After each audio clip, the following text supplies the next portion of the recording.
All right. Thank you for tuning in to One Shot Two Wheels podcast video edition. It is my first episode. Uno Nuno One. And I got a special guest. I woke up this morning and I was thinking about certain things. I was looking into certain things. I was watching YouTube and something hit me. I was watching something on home defense. And I came across this guy. I don't remember his YouTube channel, but I came across this guy. And I was like, man, this dude talking about home defense, and he had a Sig Rattler with the silencer on it, flashlight, 2 masks in there. Then he had like a chest protector. So that got me thinking. I was like, what would be the best home defense, and how do you set up your home defense? Because there's a lot of things out here that normally that's just outrageous. It's almost like people are putting out videos just to try to make you buy things at this point. So I contacted one of my best friends, someone who can give a different insight into this, who actually have combat experience, who's been in the Army and doing his thing, you know. So I invited him on my first podcast so we can talk about home defense. His name is Kevin. Kevin, introduce yourself to the people. Give yourself a little background so when we talking, they can understand from your point of view and understand from just a regular Joe type point of view who just watch YouTube all the time. For sure, man. Yeah, my name is Kevin Clark. Originally from Jackson, Mississippi. About 2000, I graduated class 99, Callaway High. I went to Jackson State, JSU with Dion is. I was there long before he was, holding the fort down. So that was about 99. I almost stayed there for one semester. They didn't pay me enough, so I left. But yeah, man, then I went to the Army. I stayed there for about 10 years. I got medically discharged, bad knees and stuff. And then I went to CSU, graduated there 2014 with a bachelor's in finance. I work at a hospital down here in South Georgia. Can't look like somebody I know. Work down here in South Georgia. Right now, I'm trying to get my own business started. Well, get it off the ground. I got all that stuff going now. But it's a home healthcare business. So if you're down in South Georgia, right, hey, hit me up, man. Kevin Clark. It's called Benevolent Hearts, LLC. And I will take care of you. So that's right. A synopsis of everything that's going on. That's right. My homeboy, he got his own company. He's starting it up. I'm trying to start my own company as well. He's coming out with his YouTube channel. Certain things that he's gonna do. His YouTube channel is gonna be more of a financial standpoint, helping out just a regular person. Of course, my YouTube channel it's all within its name. One Shot Two Wheels. I'm talking about two things that I love doing: shooting guns and riding motorcycles. But with this video podcast, we're going to bring a wide range of topics that's going on in today's world, even financial things, or even just the process of stuff that I'm going through, just like purchasing a home. Like if you see from my videos, from me riding my motorcycle, trying to purchase another home in Georgia. So with that being said, I just wanted to give a little bit of background on why today's topic was discussed and brought up. And my friend, he decided to help me out. So I really appreciate that. He would probably be on a lot of my podcasts. So I pretty much would call him a co-host. Because just things that we talk about, just living it up. So a free co-host. Hey, I'm the only co-host in history that come with no charge attached. Nah, man, I ain't tripping. That ain't nothing about. Oh, and just real quick, man. I ain't gonna do the finance YouTube thing. I'm gonna do probably one like a lifestyle for men, whatever. You know what I'm saying? Cologne, smell good, just regular stuff like that. Okay. Healthcare, and then lifestyle rather. And then I might eventually spread my wings over into the podcast and do stuff like in healthcare. So okay, that's basically it as far as like social media. I got a social IG, but man, like I just got that IG, So I don't even remember. I just know it's like Healthcare Kevin or something like that. So you can, I guess, find me some way somehow on that, man. But ain't So nothing don't on there. so don't even worry about that. His IG post will be posted on my YouTube channel under the Yeah. description of people to follow that I follow. So I'll make sure I have a direct link for his IG sure. and definitely his YouTube once he start putting it up, or anything else. Facebook. He does well-rounded things on this social media, like we all try to dibble and dabble. But for today's topic, I wanted to discuss just defense in general. So, you got the way I look at it as three phases. I look at it as home defense, car defense, and just, regular defense, personal defense for when you're walking around, you're out and you're in the environment. And certain things I'll be saying on the YouTube, because I do a lot of my research from YouTube. I try to get a lot of video sources from a lot of different point of views and a lot of standpoints. But one of the things that caught my eye today, I woke up this morning, I turned on YouTube and I was just watching some videos. And this one guy, he was just like, yeah, and he looked like he was in the army. The way his manner shows me that he has some type of military background. That's all I'm going to say. He looked like he was in the army, and he was talking about home defense and like how he set his equipment up for home defense. And I was like, okay, I see you got a rifle, or it's a SIG, so it's more of a compact type rifle. It's personal. So I can see that. I can see how you're doing your things.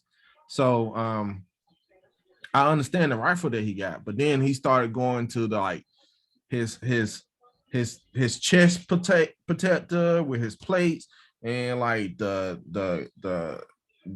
magazines that he have that's quick access on his body and his and things of that nature. And I was like, dude, this dude look like he's finna go out into the world to go fight. Like, so he had to have all their equipment on him because he's not coming home.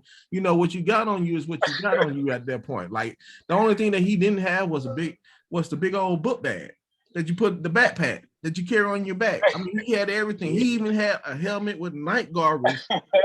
Because his reason behind this was because I have the advantage of having my lights off in my house. So I use night goggles. And I'm looking at him like, bruh, what are you doing in these streets that you got to have all of that? Like, I'm looking at myself and I'm saying, I'm not running a dope gang. I'm not in them streets like that. I'm not running gang. So, I don't, people who gonna break in my house that I think is breaking in my house to try to steal a TV or something. They're trying to take something material. Or it could be with with whatever but what I'm trying to get to is I don't feel like you ready for the zombie apocalypse, man. I don't feel like 30 or 40 dudes gonna try to break in my house because I got those packages up, up in the attic or up in the wall that they got to get. They got to have. I'm not living that type of straight life. So I wanted to just I was like, man, you know what? This would be a great topic for my my podcast. Yeah. This would be a great topic for my podcast. And I just like, this would be episode number 1. So I just want to, before I let you tell me how you do your thing, Kevin, this is like my standard support for home defense, right? Like, I'm figuring, and I have went through things multiple times. So throughout the years, I constantly keep on redefining like the tools and the guns that I'm using and the setup that I do. Because, as I get access to more money, I buy better equipment. I definitely get that. But the one thing that I try to think about, the things that I was thinking about from a home defense standpoint was, if someone kicks in my door, break my window, or try to sneak in my house, on average, the way I look at it is I have 3 to 5 seconds.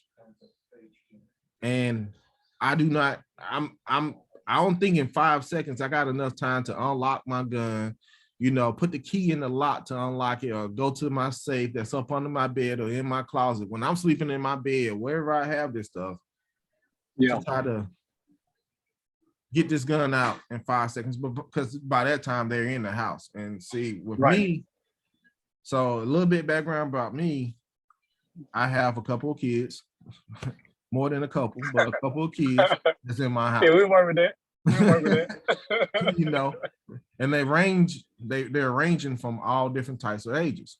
So, yeah. And me thinking, leave the rest up to the imagination. Right.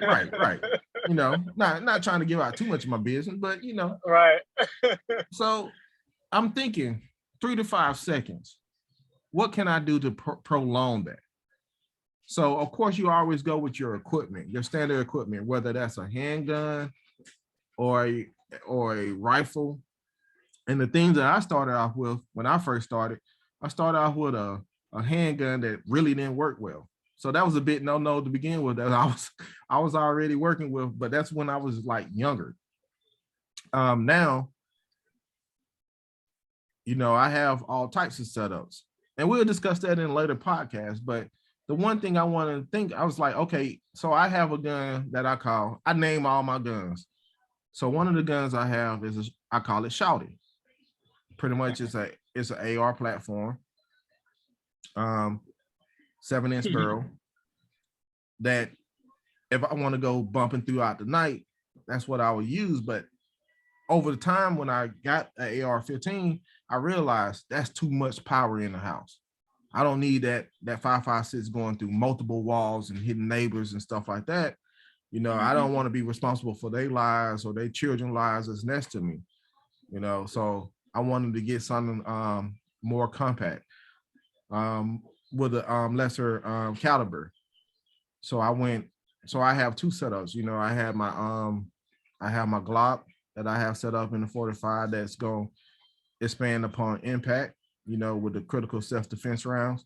And then I have, you know, my Chris Vector that I finally got that. But regardless of the fact, I was thinking about things that I do to try to better prolong the situation of someone breaking in my house. And of course, like I look at it like 3 phases. The earlier I can be on alarm is the better for me. So for most people, I don't know if this works for them, but I'm a dog lover. So one of the first things I went to go buy was a dog. So because my dog, he barks at everything. You come around my house, he's barking. And depending on what you're trying to do to my house, determines the type of bark he's barking at. So he barks a certain way where I know when someone's around my house, and it can wake me up at night. So I figure me buying a dog will prolong to let me know something's going on that I'm not aware of before that intruder actually gets into my house. Second thing I have is a alarm system. You know, I have cameras as well, but cameras only, I feel like cameras is only there to capture the actions, just to capture what's going on. It's not going to stop that person from breaking in my house if you're trying to get in my house. So I have an alarm system that's automatically calling the police and, you know, doing that nature.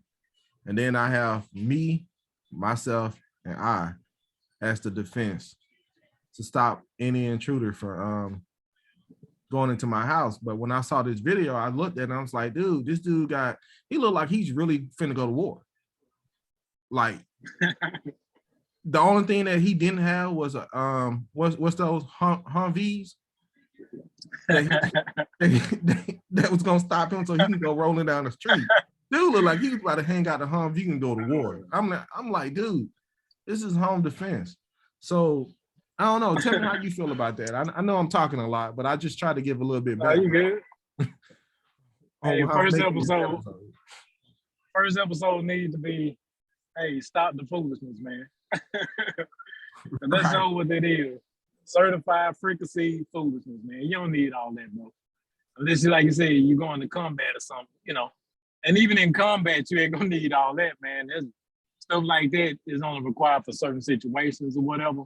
Mm-hmm. You know, the typical individual will have the Kevlar, that's the helmet, the eye bands, that's the chest protector, some plates. Depends on what you're doing. You won't necessarily have the the guards on the side or the guards in the front, man, the shield from your groin area.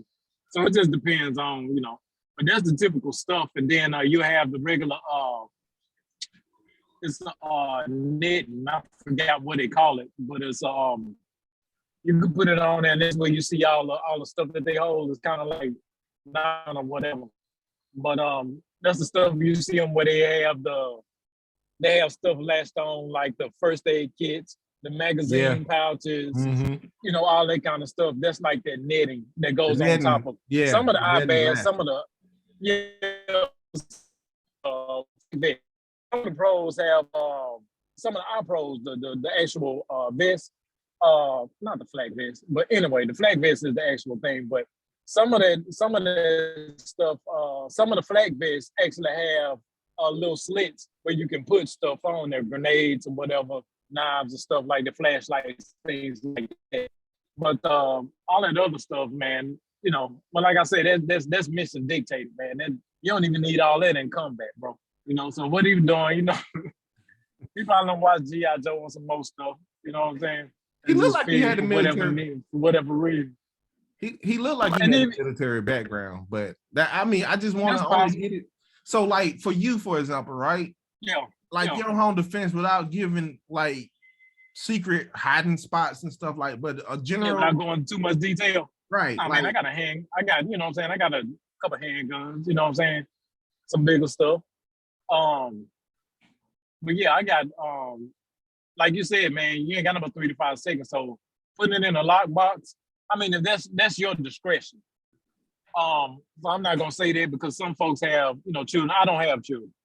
So some folks might feel the need to put it at the top of the closet because they have older children, teenagers or whatever, they can get there and try to get that gun, and who knows the child better than the parents. So I definitely understand that.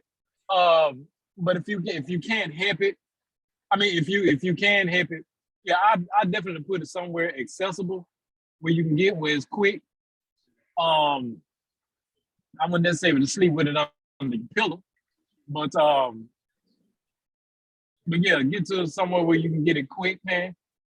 You can whatever, put in a little lockbox, and then from there, what I do, and me and you talked about this on several occasions, man, is let's go through the house practicing. You talked about how you oftentimes, just practicing disarming.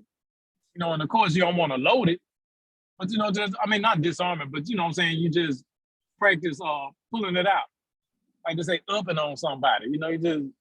That's what you do to make sure that you get comfortable where it is, and your mannerisms, you go through all that so you can up on somebody properly, man, when necessary. Of course, in a defensive manner. Right. But just do things like that. I go through my house and do clearing mechanisms, just to keep that fresh on my mind. And, there's a certain way that you go in and clear the sector and come back out, move to the next one, move to the next room, you clear it and come back out, and so forth and so on. So there's a particular way that you do that. But I do that with my handgun. And I also look at, when I'm in the house, I look at, some barriers, and try to anticipate, okay, if somebody broke in and did whatever, I would, hey, I got a gun and so forth. And the reason why I say that is you have to put some form of, not resistance, but like how the police do, stop, you're under arrest, or freeze or something like that. They have to give you some kind of verbal warning, because if somebody, God forbid, somebody come in your house and you shoot them, if you don't report that properly to the police, it's no longer self-defense. It could actually be charged as a murder, because if you're going into the police face talking about, yeah, I was just waiting to use my pistol on somebody, they're like, okay, you know what I'm saying? They're going, and by law, they can do that because you're not trying to protect, even though they're not giving a darn about your life, you still have to. It's like defensive driving, man. In that sense, you like doing some form of defensive protection, but they got all kind of names for it. But anyway, stuff like that. So I do that, you know what I'm saying? Just go through my house, protect, make sure I'm familiar with stuff. Sometimes, I might go through when it's dark and I'm good. and my eyes have conformed to the darkness, I go through my house, you know what I'm saying, making sure that I know where stuff is and so forth and so on. I do it in the day and I do it at night to refamiliarize myself and to get accustomed with moving through my house at night, man. So if something transpired, then, you know, I know what I'm doing. That's as far as, and there's a couple other things that I do. And then, like I said, I commend you on that when you said that, you know, you had your AR set up. However, you had to change the rounds in it because you ain't want to be responsible for taking somebody else's life or taking their children's lives and so forth and so on. And then you got the rounds that explode on impact. So, you know, you have to be careful with that because, of course, again, according to law, you can be charged with that. So, and it's for good reason. But that was a very good point, man. I'm gonna, you know what I'm saying, also second on that, man, and say the same thing. Because that was something that when I went and talked to some folks at the pawn shop, that's what he told me. It was like it's really no round that can do that. So he gave me some of those that can explode on. He asked me where I live first. And he said, you stay in an apartment? He was like, nah, man, that is not really a round that's like that. So the best bet you can do is to mitigate the stuff and to offset some of the negligence in it. The force. Right. The force. Yeah, that or you can get a non-lethal round. Something to reduce that. So when like somebody come to your house and you shoot them, I'm gonna say it if you pluck them. Somebody come to your house and you shoot them, then you can say, hey, you know, that works in your favor as well. Because, you know, if somebody break in your house and you shoot them, they can still sue you for negligence, which is ridiculous, but they still can do that. Or if you kill somebody, lay somebody down, man, they can you can still go to jail from doing that. So you have to be real careful. The self-defense is very, very, very sensitive topic subject. Right. And like my sister, she talks about that too, where she's saying, you know, it's certain laws, and you have to know your laws and you have to know all this. And that's true when it comes to self-defense. And I try to abide by laws, me personally. Oh yeah. But the way I look at it is I'd rather for me to be around telling my story to the police than vice versa. Right, exactly. I understand. So, I understand, because them couple of kids need you, dog. I'm getting for them couple of kids. So I was just going by, and those some of the things that I do work on. Oh yeah. I work on, which is why I constantly keep on changing my gun setup. I constantly keep on changing it, making it where it's safer, making sure that I don't over penetrate walls, making sure that I you know, that I don't shoot. I know where my kids are, and we try to go through drills to make sure, like, you know, certain situations happen. What do you do? What do mama do? What do older son do? What do the little kids do? And the whole scenario. So my whole thing is, you know, first thing first, I'm trying to eliminate the threat before the threat even comes to my house. Like if I can get downstairs before my alarm go off, or, you know, before anything going off, because hopefully in the perfect scenario, my dog have woken me before he even entered my door. Oh yeah, definitely. Gave you some time. To give me some time to, because my goal is to go, not even really go downstairs, depending on the situation. If he's in the house and my dog's going crazy, then my goal is to stop him from coming upstairs. All right. You buy in. I know my house. And then I wanted to add them. Say that again. No, you good. I was just gonna say it was something I wanted to add, man. That I had thought about it and forgot it that quick, but it was something I wanted to add to that defense, that home thing, man. We were talking about it earlier, prior to the show. Yeah. Oh, well, the lights. Your AR setup, man. You know, you don't need all that stuff, man. They got the I know one of my guns, and a lot of them come with that light that the police have. It kind of it aggravates the one you have the light so you can see, but then it also got that one that is actually, it helps you, it allows you to see, but it's kind of the flash and the posting light. Yeah, and it aggravates the crap out of whoever coming in the house, man. And it does, because I looked at it a couple times and I was like, yeah, leave this thing here. It ain't. But yeah, that. And if you want to use I guess if you want to use a beam, you really don't need it. But like that light, man, you don't really need an extendo. You know, it depends on what you got. You know what I'm saying? Because all of that stuff can actually work against you if you're not careful. Mm-hmm. You see what I'm saying? So, you know, I would just have a minimal setup. And then go from there. If you want to add some extra rounds, then you have your extra rounds loaded in another magazine, man. Because you don't be walking around with a Smith and Wesson MP trying to think of something, and you have an extended clip on there, bruh. That's not gonna work in your favor at all. I mean, for obvious reasons. You know, if you're defending something, you don't need to let the whole clip ride, unless you're that bad of a shot. And if you're that bad of a shot, then you know maybe 1, 2, 3 bullets can be found in the individual, and the other 7 in the wall. Hopefully, Right. you ain't staying in the apartment. You know what I'm saying? I mean, and everybody that's in your house is behind you. You know what I'm saying? So that brings up another great point, and I'm glad But you then brought. you don't need a gun. But yeah, go ahead.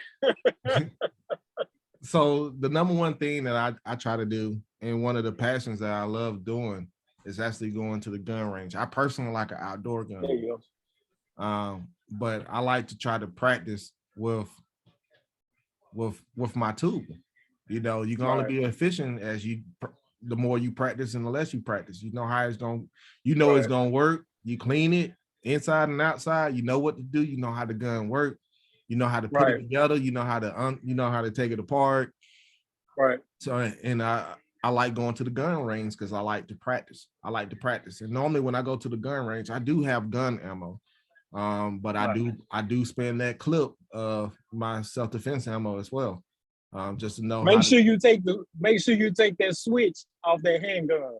Because again, if you got that switch on there and the police find you, you're done for. You done committed you're gonna get 2 federal counts. So I'm yeah, just being funny right there. Yeah. So I do not have a switch. I know what it is. I do not have a switch. For anybody who's watching this video, don't know what Kevin's speaking of. I know. I just have the original configuration of the gun which I purchased. That's for the audience. All right, that's the audience. That's a little nugget for the audience, man. I do not know anything about a Glock switch. Man. But no, one of the things I do, I train myself first, and I try to go to the range. So and I'm constantly harping on myself or trying to redefine myself, because I notice every time I go to the range, I'm doing something different, and I try to make it consistent, so I can know what I'm doing when it's time to do, because I never had to do anything. I mean, I'm the regular old Joe. I'm not going into no army. I'm not fighting no wars. I'm not going over to Ukraine. I'm not doing all of that. I'm just staying at the house, So me saying what I will do and what I won't do, I don't know. I personally don't know, because I never, and this is a great thing, but I never had to pull my weapon out. I mean, I can go through scenarios all day long, and that's what I constantly do. I've been doing this for almost 10 years, just constantly going through home defense scenarios, which is why I've been buying different guns. So that's why you be like, man, boy, you just keep on buying guns. That's because I'm always trying to redefine what I like, what works, and what's affordable. But if I had to spend the money, I spend the money, if I need to.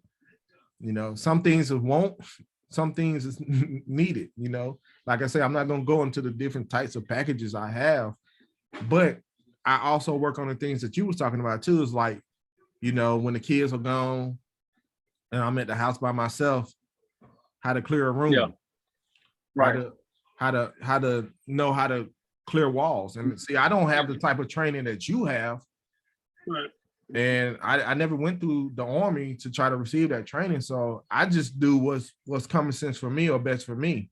And why, certain things that's a don't, and why you don't do it. But I am starting to adapt the flashlights to my handgun, just so I can make sure I identify my target, and just to give them the opportunity to stop. Right. Reconsider. Yeah. Yeah. And Yeah, I'm not trying to debt you, as I call it, from a lack of a better word, where I'm not trying to kill you. I'm not trying to kill an intruder, but I am trying to kill an intruder, if that makes sense, depending on how far you go. Like if you just at the door, I'm not gonna blast you through the door. I'm gonna let you know, hey, that's not gonna be a good thing. I'll let my dog go. Yeah, you ain't trying to kill him, you're just trying to minimize the threat. You know what I'm saying? Right, right. Yeah. But once you commit, then I gotta commit. Yeah, commit to minimizing the threat. I feel you. So by any means necessary, that means that we're gonna minimize the threat. If I got to go back upstairs, I'll crap on broke loose at that point. If I got to go back upstairs, that means I'm going to get some heavy stuff. And I ain't trying to be in this. Something that'll help minimize the threat. You know something that's gonna help minimize multiple threats, no matter which way they're coming. Yeah, there you go. There you go. But or neutralize the threat. Let's say that.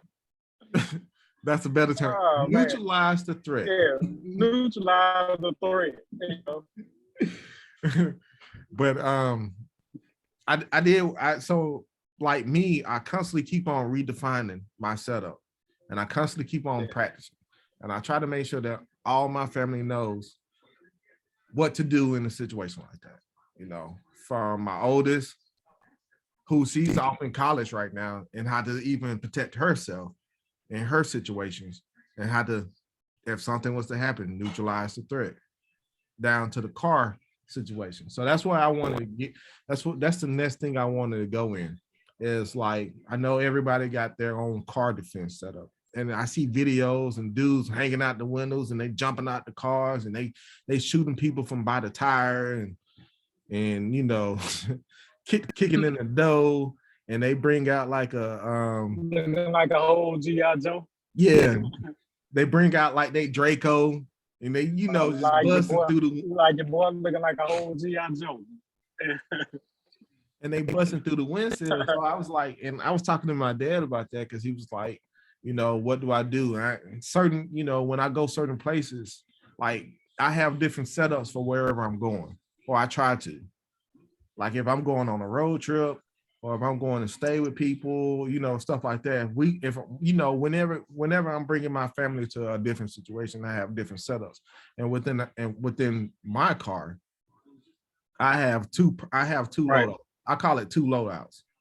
I have what I have on me that's in, while I'm driving, to fight to what I need to get to in the back of my trunk. And I know that's not ideal, but I once again, I have kids, so I can't just put guns everywhere. So I have two loadouts. So like one of the things when I was talking to my dad, I was like, I have a pistol that I carry, but like you were saying with the extended clip, the 30-round clip, I carry those too. I carry that stick, but that's only for like car defense. Like I have my 30-round stick somewhere for car defense that I can put in my handgun, because I need, if it's getting to the point where it's getting like that, then if I can't drive away, I don't know why I can't drive away, but for whatever reason, if I can't drive away or my car broke down or whatever, then I want to make sure that I have something that's can protect the family, and I hide my stuff. I have hidden compartments. I try to go out my way, and I try to think about it where you just can't see it in plain sight. I mean, even if you broke in my car, somebody broke in my car and they still didn't get it. When I moved back to Atlanta, I mean, like within a week, somebody broke in my car, and I had my thing in there, but they still didn't get it. Yeah, man. So it's bad up there. So I was just wondering, like, so what do you do for your car defense, like when you're driving and traveling? Oh, I keep one on. I got a couple of magazines, just enough to get away. Keep enough artillery on me to get away, man, as well as protect, anybody else who may be with me.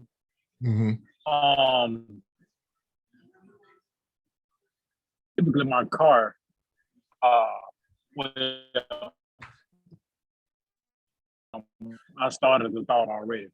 My car firearm is smaller, but a larger caliber. See what I'm saying? But I got big hands anyway. So you say you said yours is favorite.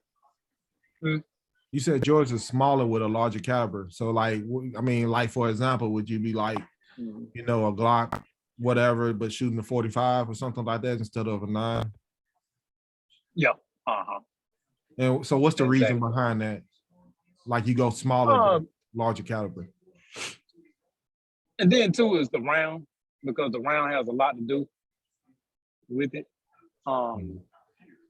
Just being out in the open, there are a lot of things that, you know, that are around just in case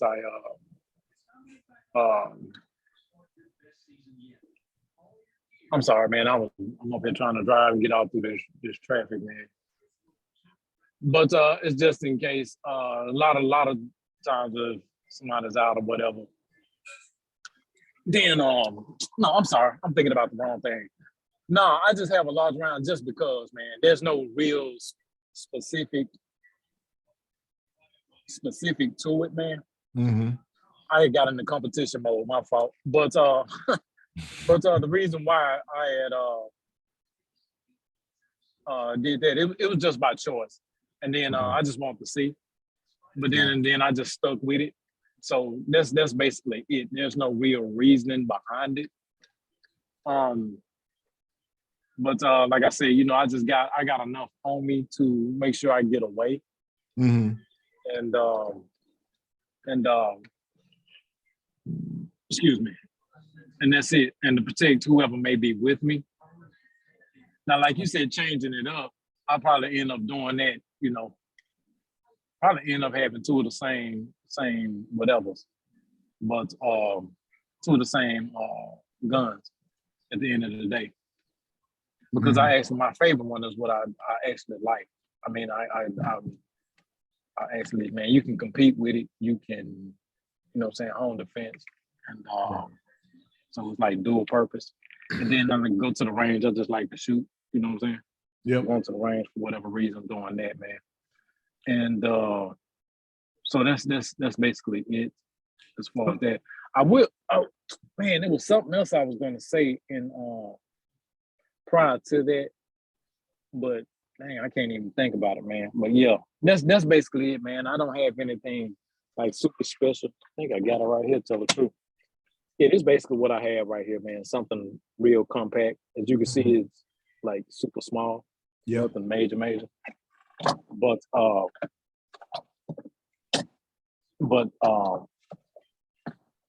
that's what I do. And I also have a concealed carry license just in case. That's an important part to that.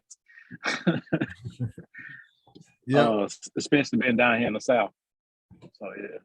Yep. And I to go a little bit more to me, because the vehicles I drive is not small. I drive big vehicles, you know. I don't have a small vehicle. The smallest vehicle I have is a 7-passenger vehicle. So like so when I say two-tones, like I carry around my Glock 19. So and the reason why, like I say, I try to think about this logically. I just don't want to keep on just buying guns just to buy guns. I do, but I want to do it for fun and not for self-defense. Right. So I think about this logically. The gun I have on me right now is my personal carry gun. I got a concealed license and all that, but it's my personal carry gun. So that means that's the gun that is going to be on my body. So when I move from car to car, I have my car set up where that gun is going to work in no matter what car setup I have. And like I say, you know, with the extended clips, if I ever needed to go that route, but the extended clip is just to keep me into a fight long enough for me to go, for me to go get Black Thunder. You know, once I can hit Black Thunder, then that's a whole different ball game. You know what I'm saying? Yeah. So Black Thunder got a drum. It got a 100-round drum on it. stuff like that. Don't ever think I need that amount of firepower, and I feel like that's probably might be overkill. Hopefully, I never need it. Hopefully, like you were saying, to put a individual to neutralize the threat within 2 to 3 shots. To completely be done. We no hail of bullets and stuff like that. So which brings me to why I keep my car set up like that. It's because of my personal carry that I keep on me. Like I keep I keep that on me just for personal carry. Like I don't even keep it. I try not to even keep my gun in the car unless I'm going on a road trip, or we finna go on vacation or things like that. But other than that, my personal carry is kept on me, and then from there we move. You know what I'm saying? And I try to give my significant other the same type of personal carry that I keep on me. So no matter what, that clip, ammunition, everything's working for everybody. Just to try to save. But I don't know, man. I don't know. I was just thinking about this podcast, and I was just like, man, what a great way to start off my podcast with the first episode, but also what a great way of showing things what not to do. And the dude seemed like he's very popular with his views and everything. So, I'm not saying that his setup was wrong. I'm just saying, was it reasonable?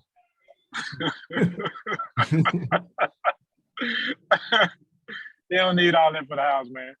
That's what it was, what we talked about earlier. I'm glad you said that.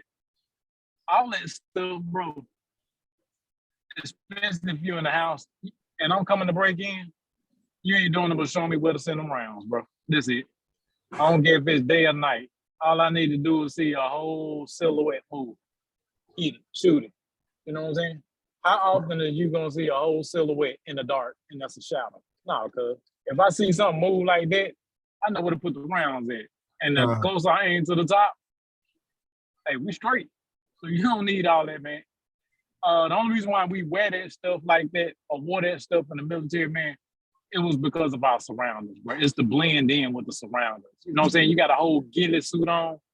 It's because you're in you're in the wooded area, forest area, somewhere with some high grass, bro. You blend in with the surroundings. What in the world you need with a whole ghillie suit on in the house in the middle of the night? If I hear a bunch of trees in there, like I said, I know where to send them round. Tap, tap, tap. I know where to do that. And the common criminal is gonna know that. You know what I'm saying? So it's just really unnecessary, bro. Unless he, does that stuff for comedic effect or something like that, man.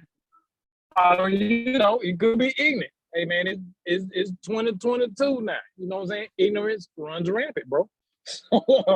And I got a lot of views because folks like it. You know what I'm saying? They just crazy as he is. I just kind of figured it was more of a selling technique. Yeah, maybe he was, what you call it, invested in by certain people and in his channel for selling technique. I kind of took it as that may be it, but I'm like, dude, you got to put the real information out there. Like exactly. Like me, like I said, my number one offense is I'm a dog lover. So I'm gonna give me a dog. I got a dog. Yeah. I train a dog. Yeah. And I looked into the type of dogs that I like and the certain breeds that I like.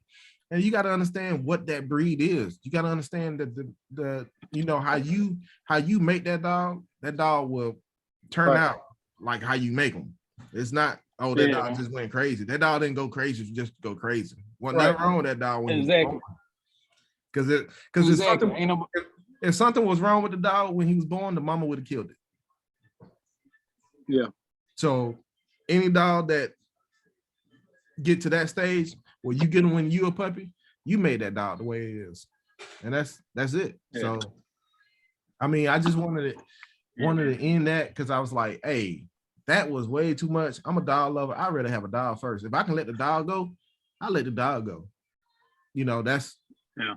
That's the life that he's willing to protect my life. He's willing, it's a man's best friend. I'm gonna let the dog go first. Yeah. But I just want to get a quick podcast in with this. I know we kind of went over the time, but I really appreciate you joining me for my very first podcast on One Shot Two Wheels. Anything you want to give to the people before we get up out of here? Yeah, I feel privileged to be on the show, man. You know. We welcome you, man. We want to make sure we have you back, but I'm finna start trying to do this, do a video podcast. I'm gonna try to do it weekly. Like I say, it's gonna range in different things. I like talking about guns, but I also like talking about motorcycles, but I also like talking about things I learned, whether that's financial things, trying to incorporate a LLC, which is what I'm trying to do now. And you guided me through that along with my sister and a couple more people. Knowing what I want to do, knowing what type of business I want to start, so everything that I'm doing, I want to talk about it, because I want the younger generations, the younger people growing up. Like we didn't have this when we was older, where we can go and research things on our own, like how accessible information is right now. We didn't have this when we was growing up. So, I mean, don't get me wrong, we didn't grow up where we didn't have computers and stuff like that, but it went to the level that it is. Library, but it wasn't. Yeah. Yeah.